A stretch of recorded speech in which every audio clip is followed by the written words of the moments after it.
If you've ever wanted to see someone eat a child's brains straight out of their skull like it's a bag of popcorn, then you're in the right place. You ever put on a horror movie not really knowing what it's about, and then not long after starting it, there's instant regret? Not because the movie's bad per se, but because of this. Oh man, I knew it was coming. Oh no, the underwear. Come on, bro. Yeah, this movie's disturbing. It's one of the most gruesome possession horror movies I've ever seen, and I've seen too many. I haven't been this repulsed by a horror movie since Terrifier 2. And this movie is called When Evil Lurks. It's an Argentinian film directed by Damian Rugna. This is the same guy who made the movie Terrified. I want to preface this video by saying this movie is good. It's filmed well, the acting is great for the most part, the practical effects are astounding. I really don't have a lot to complain about, but I still want to review this movie because goddamn, it is visceral as fuck. It's one of the most effective possession horrors I've seen in my life. And they don't shy away from anything. They show you everything. But I think a lot of the English-speaking audience might write off this movie because it's a foreign flick. And I think that's a shame. I don't like to read, dude. I like to listen. I can't watch a movie or show unless I can listen to what they're saying. Because I can't put my phone down for 3 seconds without focusing on something. I can't focus on shit. Do you know? It's just... God damn it. So yeah, I would like to take you through this movie. You know, some people, when they watch a movie like this, it keeps them up at night. Not me. You know why? So I got myself a Helix mattress, baby. There's only one thing worse than watching The Kissing Booth 3. It's falling asleep in a chair. So thank God I have an amazing bed to fall asleep in. So I've had the bed for close to 3 months now, and I've got to say I've never slept better. I've had this bed for over a year, and it has served me perfectly. For those that don't know, Helix makes premium mattresses. I'm mostly a side sleeper, and based on my results, the Helix Moonlight Luxe was the perfect mattress for me. And ever since this video is brought to you by Helix Sleep. I've had a Helix mattress for a long time now. I sleep on it every night. And I love it. Helix Sleep sells premium mattresses, customized to fit your needs, and they're conveniently shipped straight to your door. Go online and take their sleep quiz like I did. It'll ask you a bunch of questions, and once you answer all of them, it'll match you with your perfect mattress. I'm a side sleeper, and I was matched with the Helix Moonlight Luxe, and it's honestly the best bed I've ever had. They'll find the perfect mattress for you based on your body type, your sleep preferences, and they even take into account the way your partner might sleep. All Helix mattresses are fiberglass free, so you don't have to worry about any health issues. If you live in the US, you get free shipping and they'll ship the mattress straight to your door. They arrive rolled up in a box and they're extremely easy to set up. If you're not entirely sure if you'll like them or not, they give you a 100-night sleep trial. That's 100 nights. What is that? Like 3 months? You have that entire time to test the mattress to ensure that you love it. They even include a 10-year warranty, and they offer financing options and flexible payment plans. I love my Helix mattress, and I think you would love one too. If you're interested, now is the best time to get one, because they're offering a 25% off flash sale. Go to helixsleep.com/ElvisTheAlien, or click the link at the top of the description, and get 25% off your new mattress, which comes with 2 free pillows. Thank you so much to Helix Sleep for sponsoring this video. Now back to the review. It starts with a lot of intrigue. The protagonists are 2 brothers, Pedro and Jimmy. Basically, they live in the middle of nowhere, and they hear a bunch of gunshots outside their house at night. The next morning, they find the corpse of a man. And when I say corpse, I mean just his legs and a hand. Eventually, they learn that this dead guy they found was initially hired to perform an exorcism on a woman's son, who has been possessed and is currently rotting and decomposing while still alive. They find this dead man's exorcism tools on the ground near his body parts. This possessed dude is the nastiest looking dude I've ever seen in a movie. He's got pus leaking out of his mouth, for fuck's sake. The dude looks like a boomer from Left 4 Dead. The brothers go to the police to report the rotten, as they call it. A possessed ball of pus is referred to as a rotten. The police don't believe them, so they visit a neighbor of theirs named Ruiz. I want to add that I pronounce most names wrong in this video. I'm sorry if it's offensive. All of the blame lies on my dumb American tongue. The character's name, R-U-I-Z, is pronounced Rui throughout the movie. Henry. I looked online and I guess there's like 1 million pronunciations for this particular name throughout the world. From Spain, it is said as Ruiz. But throughout my initial recording, I pronounced it as Ruiz. I'm sure there's other names that I pronounced wrong. What? And I'm sorry. This guy tells the brothers that his dogs ran away due to this possessed. Ruiz is convinced the government or the mayor is responsible for planting this possessed on their land to force everybody off of it. There's also a fear that the possessed will lower the value of their properties. Also, you know, having a possessed person around isn't a great look. It could infect others. I don't know.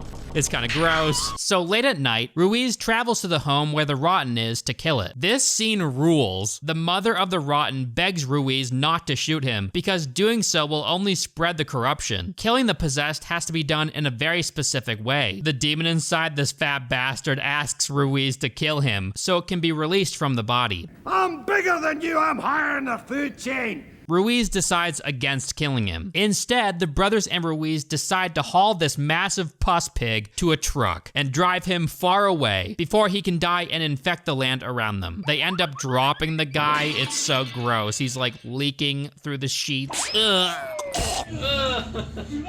They eventually get him into the truck. They drive for a long while. Along the way, they swerve to avoid a kid on the road. Eventually, they stop and find that the rotten is missing from the truck. They conclude that it must have fell out when they swerved, but they didn't see or feel it fall out. Something moved the body from the truck. Something sinister. I put the cock in my mouth.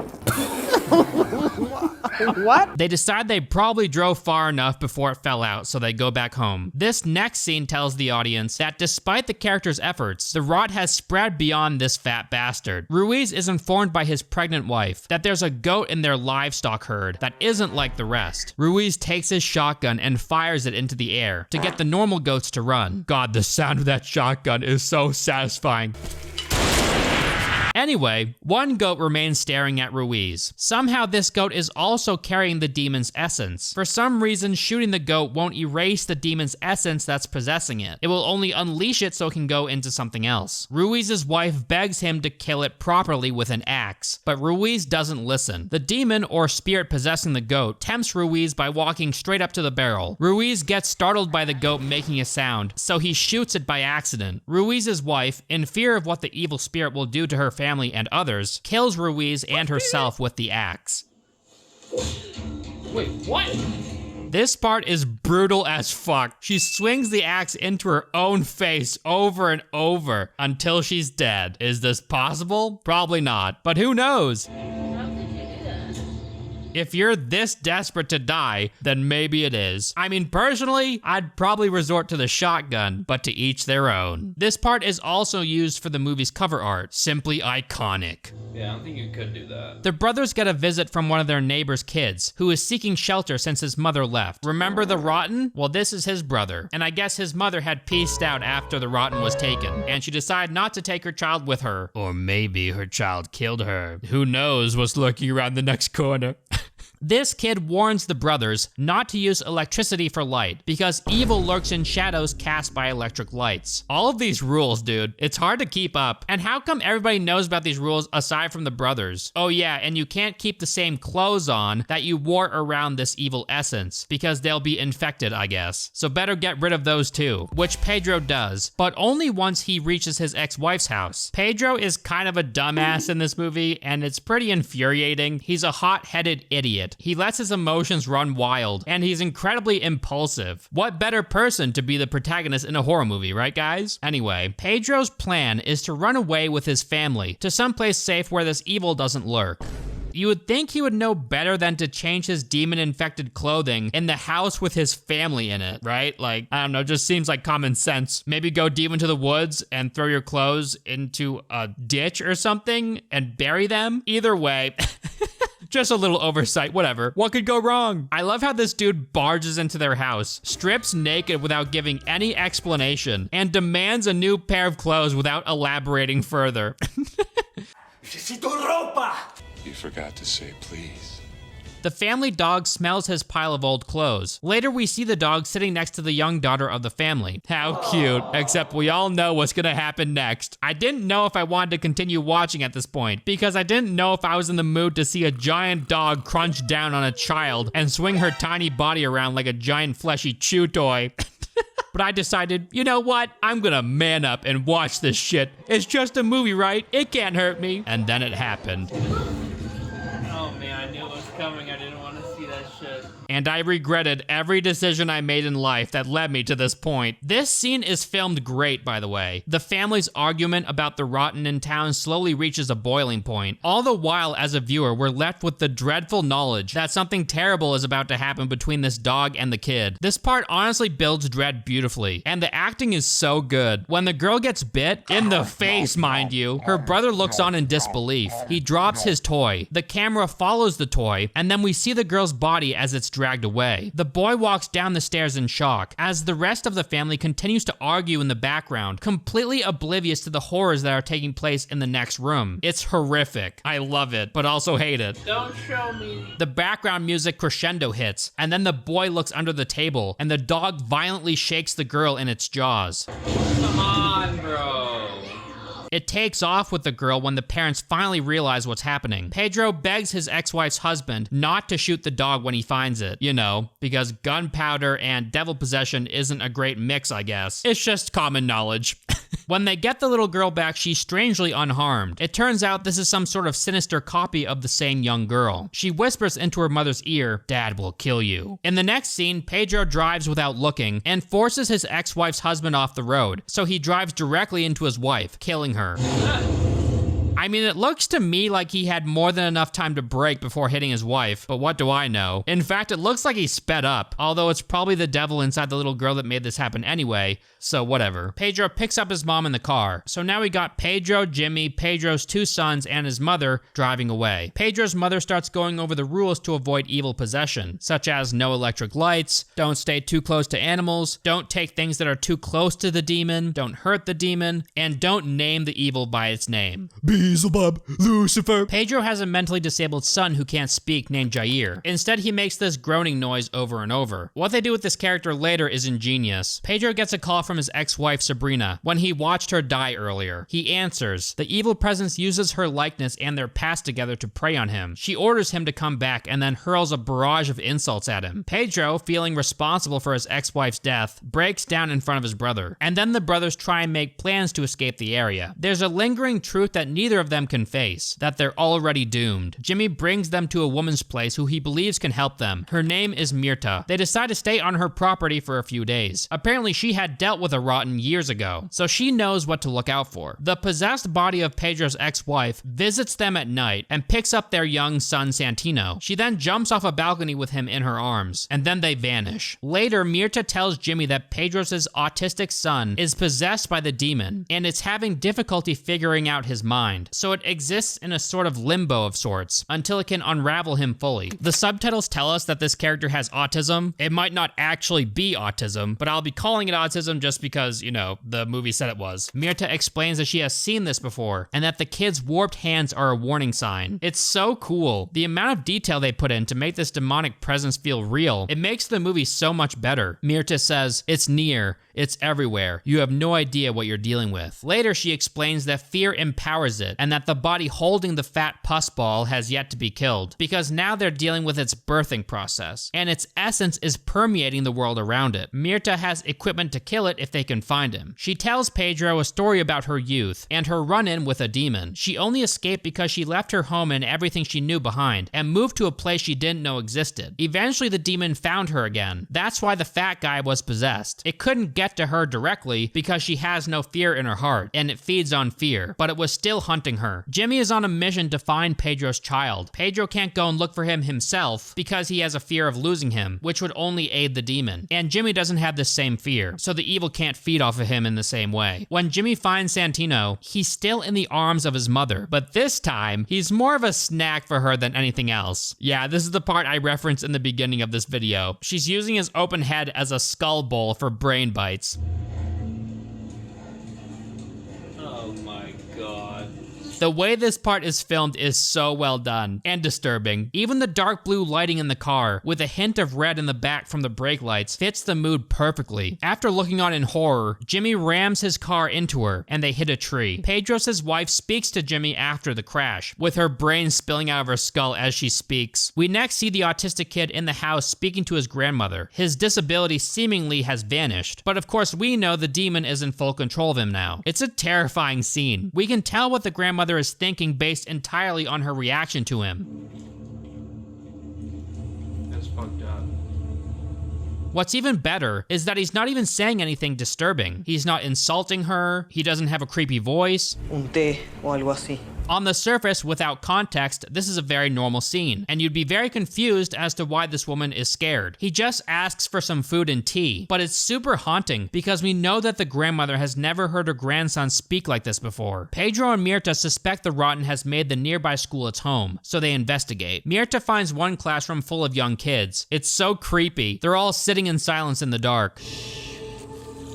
The demon preys on the youth because they're the most vulnerable and the most susceptible to fear. Mirta explains that the kids are used by the demon to protect the rotten. One kid tells them where to find it, but of course Mirta suspects that he's lying. Very soon afterwards, a little girl approaches them and tells them that the rotten is somewhere else. Mirta concludes that they're both lying, and therefore it must be hidden within the schoolhouse. Eventually, Pedro pries open a stage in the schoolhouse and immediately finds a corpse of one of the kids' parents. They notice that all the kids are looking at them from a doorway. Mirta warns Pedro that he's probably close to the rotten and to slowly get her tools to kill it. She puts an emphasis on slowly. Don't run. The idiot immediately starts to slow jog.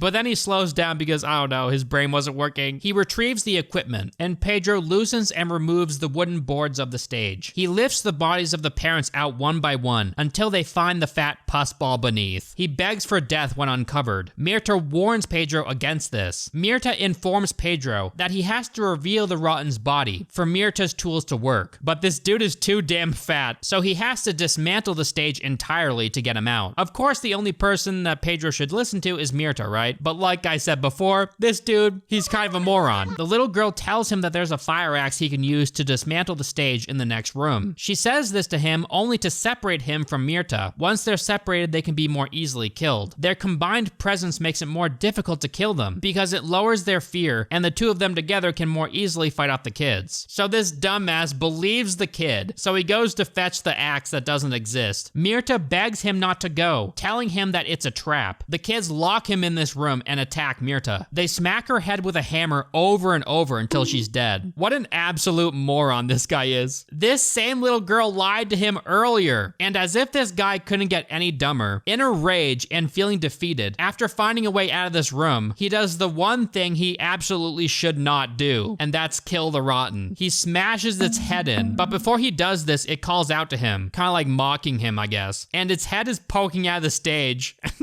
He looks like a Diglett. It's like a whack-a-mole.